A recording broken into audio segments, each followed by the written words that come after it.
लंबे समय तक समाजवादी पार्टी में काम करने वाले प्रोफेसर सीपी राय हमारे साथ हैं। वर्तमान में कांग्रेस के वरिष्ठ नेता हैं। आज मुजफ्फरनगर दौरे पर हैं। भारत जोड़ो यूपी जोड़ो यात्रा निकल रही है, इसमें आप शामिल होंगे। क्या यूपी जोड़ो यात्रा का उद्देश्य है?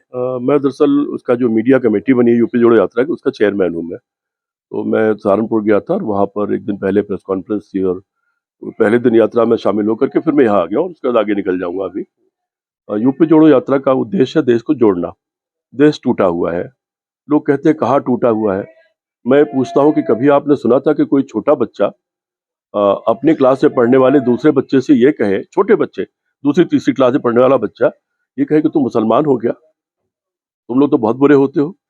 ये जहर किसने पहुंचाया है? अगर बच्चों बच्चों के मन में ये जहर पहुंचा दिया गया, वहां तक पहुंच गया है, तो और देश कैसे टूटेगा और समाज कैसे टूटेगा? तो वो चाहे मुसलमान हो, चाहे ईसाई हो, या कोई भी हो, वो सब उस देश की आबादी है। ये जो, देश जो भारत जोड़ो यात्रा एक मिनट।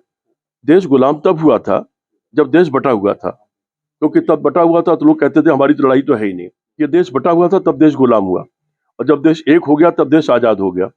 देश अगर बटा रहेगा तो फिर देश उसी तरह से बर्बाद होगा जैसे पहले हुआ था। हम देश को जोड़ने निकले, इसका दिल जोड़ने निकले हम लोग। और देश अगर जुड़ा नहीं रहेगा, देश अपने संघर्षों से पार नहीं पाएगा। आप देख रहे हैं कि चाइना आया और हमारे यहाँ टहल के चला गया, और हमने नहीं कहा है पहली बार। भारतीय जनता पार्टी के लोकसभा सदस्य ने लोकसभा में खड़े होकर के ये कहा कि चाइना अरुणाचल प्रदेश में 16 किलोमीटर अंदर घुस गया है, आप यहाँ हिंदू मुसलमान में लगे हुए हैं और चीन वहां पर सड़क बना रहा है। ये तो हमने नहीं कहा। ये आप चलिए यूट्यूब पर देख लो, संसद में बोला है, और बीजेपी के एमपी ने बोला है ये। फिर उसके बाद लद्दाख के एमपी ने बोला, बीजेपी के एमपी ने बोला कि चाइना हमारे यहाँ इन्फिल्ट्रेशन कर रहा है। 1200 वर्ग मील जमीन से ज्यादा चाइना ने इस दौरान कब्जा कर ली है। एक ऐसा देश जो कांग्रेस की सरकार में, जिसकी सेना इतनी मजबूत हो चुकी कि उसने एक देश के दो टुकड़े कर दिए देखते देखते, मतलब चंद दिन में। अमेरिका देखता रह गया, उसका सातवां बेड़ा खड़ा रहा करके, लेकिन मानी नहीं इंदिरा गांधी, उसके दो टुकड़े कर दिए, क्योंकि वो दो तरफ से हमारे पास खतरा था। पूर्वी पाकिस्तान और पश्चिमी पाकिस्तान, दो साइड से खतरा था। अब एक साइड से उसको तोड़ दिया पूरे। वो देश जिसकी इतनी बड़ी सैन्य शक्ति है, जिसके इतनी बड़ी ताकत है थे, तो देश जब एक रहेगा तभी अपनी समस्याओं से लड़ सकेगा। भारतीय जनता पार्टी आरएसएस ने देश को तोड़ दिया है, और आरएसएस की जो मंशा है वो हिंदू राष्ट्र बनाने की। हिंदू राष्ट्र क्या होता मुझे मालूम नहीं, क्योंकि नेपाल भी तो हिंदू राष्ट्र था, उससे महान तो नहीं हो गया। उस नेपाल के लोग अगर भारत में नौकरी नहीं कर रहे होते और चौकीदारी नहीं कर रहे होते तो उनका पेट नहीं पलता। अभी आपने एक रोकूंगा, आपने बहुत बड़ी बात कही। इसी तरह श्रीलंका में भी जब धर्म ज्यादा घुसा, पाकिस्तान देख लो, अफगानिस्तान देख लो। आ रहा था मैं। लंका में भी आप देख लीजिए, लंका में भी जो पिछले राष्ट्रपति थे उनका शासन काफी दिन रहा, और भारी बहुमत से उनको कुछ दिन पहले लोगों ने जिताया था। लेकिन जब वहां आर्थिक बर्बादी आ गई तो लोगों को अकल आ गई, और 4-5 नौजवानों ने, कोई वहां पर कोई राजनीतिक दल उनके खिलाफ आंदोलन नहीं कर रहा था, सिर्फ 4-5 नौजवान थे जिन्होंने उसकी कमान संभाली। आपने देखा राष्ट्रपति को आज भागना पड़ा। तो अकल देर से आए, देश बर्बाद हो जाए तब अकल आए, उससे अच्छा है कि वो अकल पहले आ जाए। हम उसके लिए जगाने निकले हैं। लोग पूछते हैं कि आप क्यों चाहते हैं कि आप सरकार बनाए? हमने कहा हम इसलिए चाहते हैं, इस देश को आजाद हमने कराया था। इस देश में जहां सुई नहीं बनती थी, वहां पर आज अंतरिक्ष में हम दुनिया के देशों के सैटेलाइट भेज रहे हैं।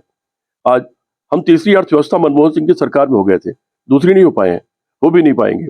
हम 5 अगर बड़े सैन्य ताकतों में हैं तो अपनी जगह है, और सारी चीजें हम बना रहे हैं। आज दुनिया से आंख मिला करके हम बात कर रहे हैं, उनसे उनको चुनौती दे रहे हैं। वो देश बर्बाद हो रहा है, हम बर्बाद होते कैसे देख लें? हमारी जिम्मेदारी है कि हम देश को बचाएं, इसलिए हम उसको बचाने निकले हैं। वो चाहे राहुल गांधी की भारत यात्रा हो, जिसमें राहुल गांधी ने कहा था कि मैं नफरत की शहर में मोहब्बत की दुकान खोलने निकला हूं, या उत्तर प्रदेश जोड़ो यात्रा जो उसी की कड़ी में एक यात्रा है, उत्तर प्रदेश में चल रही है।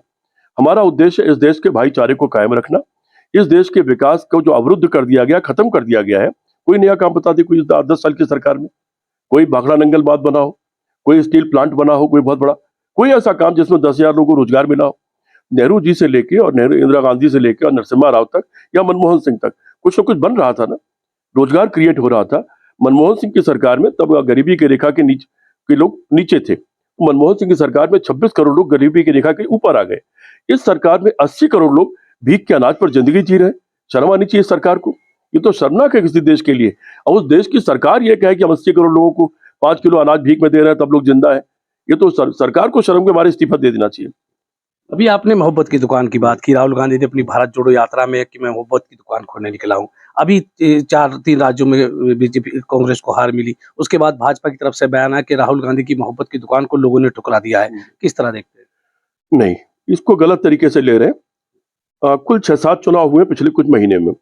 उसमें हमने बीजेपी से कर्नाटक जैसा बड़ा राज्य छीना है, हमने बीजेपी से हिमाचल छीना है, हमने तेलंगाना में बीजेपी को पैर नहीं रखने दिया, और तेलंगाना में बीजेपी के पैर नहीं रखने के बाद पूरे दक्षिण का दरवाजा बीजेपी के लिए बंद हो गया है। उत्तर भारत में हम जरूर छत्तीसगढ़ हार गए हैं। राजस्थान में हर बार ये होता है, आज तक इतिहास में लगातार हो रहा है कि एक चुनाव में दूसरे चुनाव में सरकार बदल जाती है, वहां बदलती रहती है। मध्य प्रदेश में उन्हीं का राज था, तो हम एक राज्य हारे हैं और एक राज्य जीते हैं। हम छत्तीसगढ़ हारे हैं और हमने तेलंगाना जीता है, लेकिन उसके बदले हमने 2 राज्य उनसे छीने थे, हिमाचल और कर्नाटक।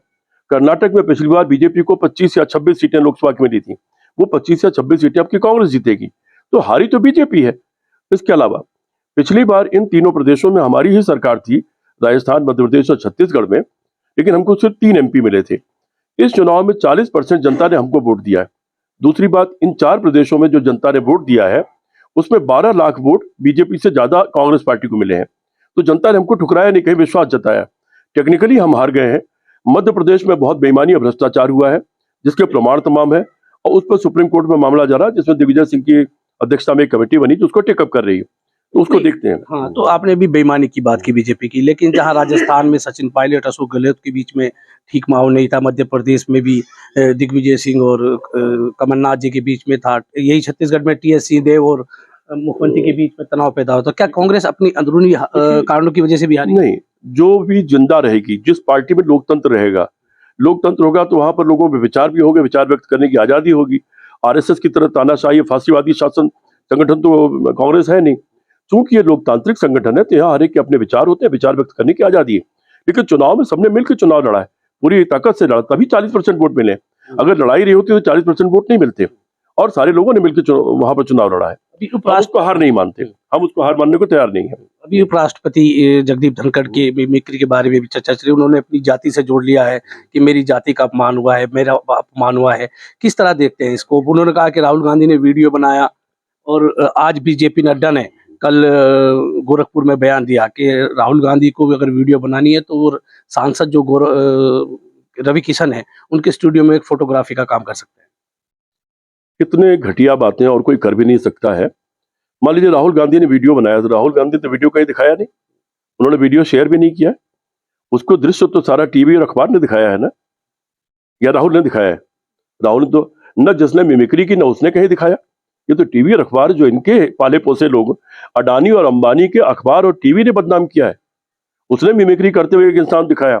मिमिक्री करना एक कला होती है। किसी के लालू यादव एक कार्यक्रम में बैठे थे जब रेल मंत्री थे, और देखिए उनका श्रीवास्तव जो हास्य कलाकार, उसने कितनी अच्छी मिमिक्री की थी, और लालू यादव उसके लिए ताली बजा रहे थे। ये तो एक कला है।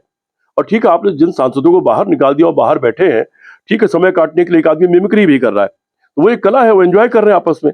लेकिन आपकी अगर कोई बदनामी हुई है, ये राहुल गांधी या उन्होंने नहीं किया जिन्होंने मिमिक्री किया है, ये तो आपके अडानी अंबानी के टीवी चैनल्स ने किया है। नहीं, अब उन्होंने उनके ऊपर होना चाहिए। अब उन्होंने उसको अपनी जाति से जोड़ लिया है कि मेरी जाति का किसान का अपमान हुआ है, मेरी जाति का अपमान हुआ है। मोदी जी भी जोड़ लेते हैं। जिन लोगों के अंदर कोई सपने, सिद्धांत और संकल्प नहीं होते, जिनके पास कोई विचार नहीं होते हैं, वो हमेशा घटिया बातें करते हैं। ये दुर्भाग्य से पूरी आरएसएस की जमात की यही हालत है। उनके पास कोई चूंकि सपने नहीं है। सपने का मतलब देश के लिए सपने और समाज के लिए सपने। सपने वो होते हैं कि 50 साल बाद देश कैसा होगा, और दुर्भाग्य से पूरी आरएसएस की जमात 50 साल आगे देखने के बजाय 5000 साल पीछे देखती है। कोई सिद्धांत नहीं है। अभी आपने मोदी जी का जिक्र किया, उन्होंने भी फोन किया उपराष्ट्रपति को, कहा कि मैं 20 साल से मुझे भी इसी तरह अपमानित किया जा रहा है जिस तरह आपको किया जा रहा है। रोने वाला प्रधानमंत्री है। अच्छा कहा, वहां प्रियंका गांधी ने एक सभा में भाषण देते हुए कहा था, मैं चूंकि सिनेमा नहीं देखता इसलिए मुझे मालूम नहीं है, उन्होंने किसी सिनेमा का जिक्र किया था, तेरे नाम कोई पिक्चर है, जिसमें कोई कलाकार है सलमान खान, वो पूरे टाइम रोता ही रहता है। तो प्रियंका गांधी ने कहा कि अब एक मेरे नाम बना लेना चाहिए पिक्चर मोदी जी को, क्योंकि ये भी पूरे टाइम रोते ही रहते हैं। जो प्रधानमंत्री पूरे टाइम अपने ही लिए रोता है, हाय तौबा करता है, रोता रहता है, क्या वो भारत का प्रधानमंत्री होने लायक है? इतने महान देश का प्रधानमंत्री इतना रोना है? शर्म आनी चाहिए। अरे तुमको काम करने के लिए प्रधानमंत्री बनाया गया है, तुमको मजबूती से देश के लिए आगे बढ़ाने के लिए बनाया गया है, तुमको मजबूती से देश की सुरक्षा करने के लिए बनाया गया है। उन्होंने नारा तो दिया है कि मोदी की गारंटी, इन 3 चुनाव में मोदी गारंटी आगे भी चुनाव जीतेगी। आगे चुनाव हारने जा रहे हैं वो लोग, बहुत बुरी तरह हारने जा रहे हैं। 200 सीट पार नहीं करेंगे। मेरा आंकड़ा तो 140 सीट का है, लेकिन चलिए मैं बढ़ा देता हूँ, 200 पार नहीं करेंगे। तो ये थे सीपी राय, जिन्होंने कहा कि इस बार 2024 के लोकसभा चुनाव में भारतीय जनता पार्टी 200 सीटें भी पार नहीं करेंगी। मैं हूं राशिद अली और आप देख रहे हैं खोजी न्यूज।